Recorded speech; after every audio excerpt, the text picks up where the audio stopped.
Welcome to Anime Recall. Today, I will explain a 2018 anime series called Angels of Death. Turn on subtitles and spoilers ahead.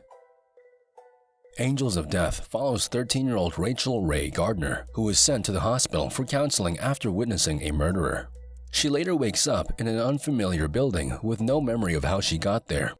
Ray checks her surroundings and realizes she is on the floor B7, the lowest floor of the basement complex. As she tries to find a way out of the building, she comes across an elevator, which turns out to be the only exit. As she tries to operate the elevator, a voice is heard through the intercom. It has decreed that she is to be the sacrifice for the residents of the upper floors. Working her way through floor B6, she encounters a bandaged man with a giant scythe. She barely escapes with her life and manages to reach floor B5, where she is reunited with her counselor, Daniel "Danny" Dickens. It wasn't long after that Ray realized that Danny might not be who he claimed to be, as he kept talking about Ray's blue eyes. Not long after, Ray realized that Danny was obsessed with her. Ray tried to escape from him, but he was too fast, and he caught her before she reached the door. Danny offers Ray a choice: either she stays with him forever, or he will gouge her eyes out and kill her. When all hope is lost for Ray, Danny is suddenly gutted by the man with the giant scythe. He then goes after Ray, when suddenly a voice over the intercom now dictates that the man will be the new sacrifice for leaving his designated floor and killing the resident of another. As the man tries to escape, Ray runs after him and begs him to kill her. Hoping to escape the building, the man with the giant scythe realized he might need Ray's help. He introduces himself as Zack. Zack proposes that if Ray helped him out of the building, he would grant her the wish of killing her. They make their way to floor B4 and comes across a big graveyard with tombstones and all. As they try to check the area, Ray finds a library with records of all the sacrifices in the building. She also comes across Zack's records, who turns out to be Isaac Foster, a notorious serial killer that used to hunt unsuspecting victims in deserted alleyways. While they continue their search, they are confronted by a mysterious boy wearing a grotesque pumpkin hat. The boy introduces himself as Edward "Eddie" Mason, the resident of B4. It turns out that Eddie has fallen in love with Ray and wishes to kill and bury her in one of these graves. Zack battles it out with Eddie, who manages to give him the slip. Meanwhile, Eddie finds Ray alone and offers to grant her wish for death. Zack manages to find them and convinces Ray to his side by giving his word to grant her wish once everything is over. Ray rejects Eddie's offer and decides to keep her promise to Zack, and this infuriates Eddie, now determined to kill them both. Eddie switched off the lights in the room and used the dark to his advantage. Ray manages to grab hold of the controller and turns the lights back on, where Zack quickly kills Eddie. Determined, the two continue to the next floor, to a room that looks like a prison. Ray and Zack reach the next floor, B3, which looks like a maze-like prison controlled by Kathy Ward, the sadistic prison warden. While checking out the room, Zack finds himself trapped in an electric chair. Ray tries to free Zack, who is repeatedly shocked while still strapped to the chair. Ray managed to figure out, with the help of Kathy's hint, that the mannequins in the room were controlling the chair. Ray destroys all the mannequins and frees Zack from the chair. Moving to the next room, Ray and Zack find themselves trapped in the gas chamber, slowly filling with poison gas. To escape, they need to solve the puzzle in the room. They need to work fast, as they only have one mask to share, and a deadlier gas will fill up the room when the time limit is up. Ray manages to clear the first puzzle, but slowly gives in to the poison gas. After solving the first puzzle, an air vent has opened up, and they manage to obtain a keycard to the door. In a streak of bad luck, Zack broke the keycard when he hastily tried to open the door with it. Now the time has run out, and a deadlier gas slowly seeps into the room. Ray figures out that the gas would also be flammable, so they created a spark to trigger an explosion to blow the door down. As they move through the next room, Zack relives his childhood in a dollhouse puzzle room. They are given two syringes. One is harmless, while the other contains a hallucinatory drug. Realizing that he needs Ray's help clearing the rest of the puzzles, Zack spares Ray and injects both into himself. Zack is tormented with flashes from his past, and he becomes more hostile and aggressive. He threatens to kill Ray, but regains control of his senses when Ray reminds him of their promise. As they make their way to the last room, Zack is again taken aback by flashbacks from his past. It turns out Zack used to live under abusive caretakers. After being inspired by watching a horror slasher movie, Zack murdered them and has been on a crime spree since then. Zack succumbs to the drugs and chases after Ray. Kathy gives Ray a gun to protect herself from Zack and encourages her to kill him. Ray refuses Kathy's offer and convinces Zack that it's their choice to kill or be killed. After hearing Ray's words, Zack comes to his senses and decides to stab himself. Kathy is furious and decides to check Zack's body, realizing that Zack is still alive. She explains to Ray that the gun that she gave her was not loaded and that it will make sure to torture Zack to death. Hearing her admonish her intentions, Ray pulls out the gun in her bag and shoots Kathy. When Zack regains consciousness, he kills Kathy, and the two move on to the next floor.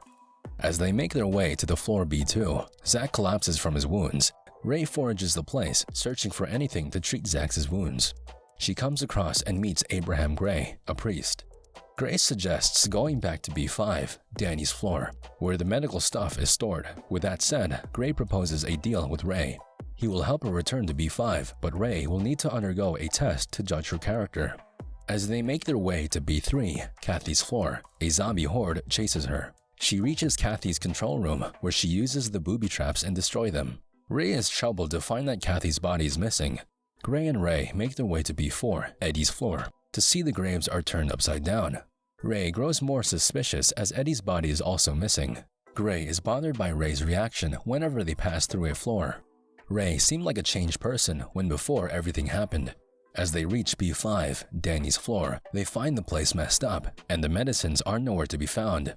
Much to Ray's shock, Danny's body is also missing. Left with no choice, the two continue to B6, Zack's floor. Meanwhile, Zack is still unconscious and in a daze while reliving flashes from his past. He is taken back to a time when a blind man has taken him despite his crimes. Believing that he is beyond saving, he kills a man hoping that the blind man will leave him alone. He later finds out that the blind man was killed by muggers while trying to get some food for Zack. In his rage, he kills the muggers and decides to live a life of cold-blooded killing. Meanwhile, a much alive Danny approaches Zack, contemplating whether he should kill him while still unconscious. When Zack comes to, Danny lies in wait for him. Danny recounts to Zack how he survived his attack using body armor and lots of fake blood. Danny offers to treat his wounds, but Zack has to gouge Ray's eyes for him. After retrieving Zack's knife, Gray and Ray return to where Zack is. Meanwhile, Gray has concluded that Ray is a self-centered witch who always causes tragedy and misfortune to those around her. Ray grows suspicious of Gray's behavior and manages to lose him in the confusion. Ray is reunited with Zack, who informs her that Danny is still alive and that he has medicines that could help treat Zack's wounds. Following Danny's rather conspicuous trail of blood, they are suddenly attacked by a giant snake. Zack manages to kill the big snake, but it has made him lose more blood and become weaker. Ray offers to confront Danny alone, while Zack rests and gathers his strength. While searching for Danny, Ray runs into Gray. Gray confirms that he has also run into Danny and has the medicine Zack would need for his wounds. Then suddenly, Ray finds herself in a courtroom to be judged for her previous actions. Gray will be presiding over the trial, while hallucinations of Danny, Eddie, and Kathy testify against her in court. Kathy starts her argument that Ray is a liar and a cold-blooded killer, and that she only pretends to be innocent and pure. Eddie attests that Ray is self-serving and heartless to the core and will only do what is needed if it helps her in the long run. Meanwhile, Danny testifies that Ray is already tainted and that her soul is beyond saving. After hearing all the compelling testimonies, Gray has come to the verdict that Ray is a witch. He has sentenced her to burn at the stake. As Ray awaits her punishment, she contemplates everything that has happened when suddenly she thinks of Zack. After much thinking, Ray eventually concluded that Zack was her god, the one person who had helped and saved her when everything started. Accepting her fate, she decides to cut herself with a knife when Ray suddenly comes to her senses and wakes up from the nightmare. It turns out that Gray pumps out a hallucinogen drug on his floor so that his victims fall prey to the illusion and hallucinations. Furious at Gray, Ray threatens him if he does not hand over the medicine. Gray willingly gives it up in exchange for his life. Ray treats Zack's wounds and stitches him up. As the two slowly approach the final floor, B1, Zack shares with Ray that her mother's lover was an abusive prick and that he set him on fire when he was still young. He also mentions that is the reason why he has a lot of bandages on him because of the burns he sustained back then. Instead of feeling sorry for what happened to him, her mother instead sells him off to an illegal orphanage, which was a front for child trafficking. Ray also felt the urge to share something with Zack. but she managed to stop fearing that he may hate her for lying to him all this time. The elevator arrives on the final floor, and they find themselves in front of a dimly lit house. Determined to see it through the end, they slowly approach the house. As they explore the house, they find the corpses of a couple stitched together. Seeing the horrific scene, Ray goes hysterical and inconsolable, begging Zack to kill her right there and then, before she eventually passes out. Danny suddenly comes out of nowhere and locks Zack out of the room. He encourages him to explore the house and discover Ray's past.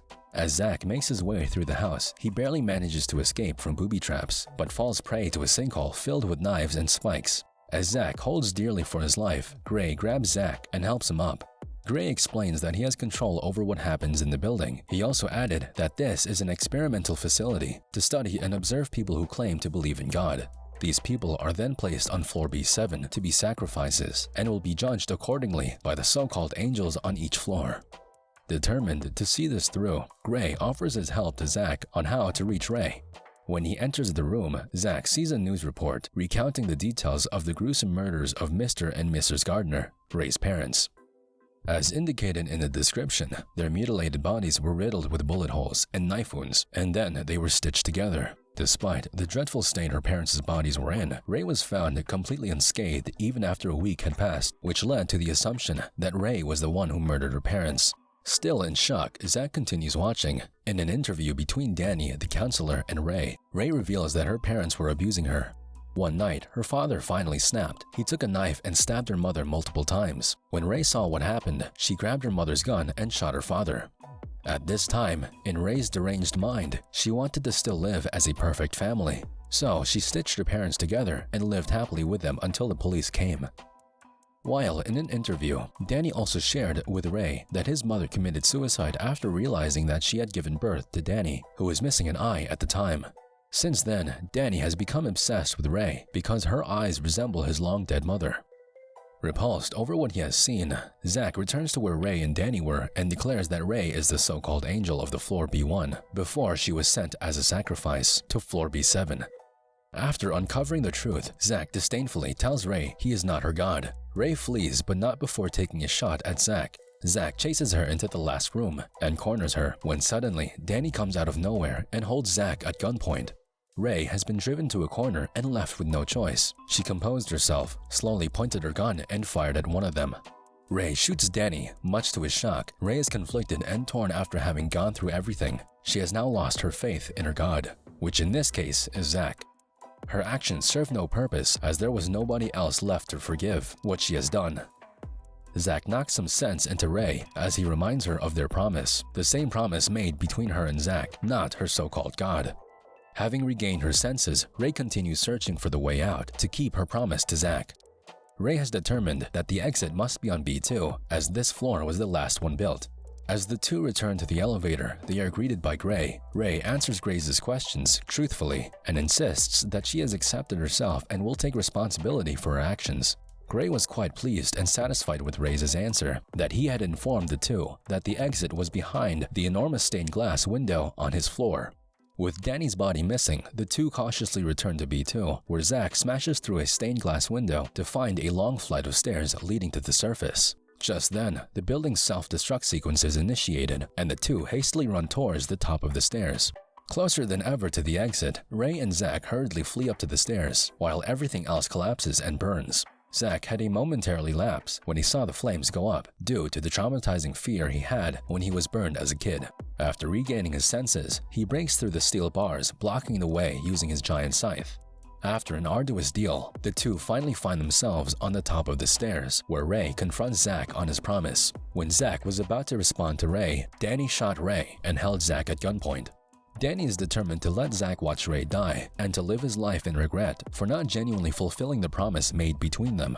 Ray reassures Zack that this does not matter and that what's most important is that the promise was made. Whether or not it was fulfilled is no longer an issue at this point. Pissed off at Ray's parting words, Danny reshoots Ray. And as he is about to shoot Zack too, Gray shoots him with a crossbow.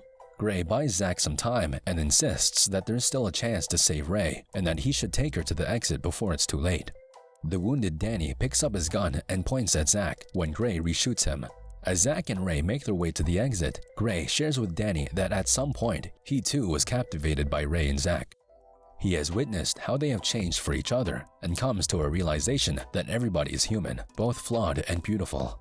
At this time, the building has entirely collapsed, and Zack and Ray manage to reach the surface, where the police are waiting for them. Zack surrenders to the police, while Ray is brought to the hospital to be treated for her wounds. Ray was later brought to the mental care facility for rehabilitation. Meanwhile, Ray heard the news that Zack was found guilty of his crimes and that he was sentenced to death. Right after hearing the news, Ray finds Zack breaking into her room to fulfill his promise to her after having just broken from prison. As the two jumps off the window, Ray begs Zack to kill her. Zack responds by telling her to smile. When the police arrived, there was nothing left but Zack's knife on the floor and a splatter of blood by the window. For more anime recaps like this, be sure to subscribe and hit the bell icon. As always, like and comment to help out our channel. Thanks for watching.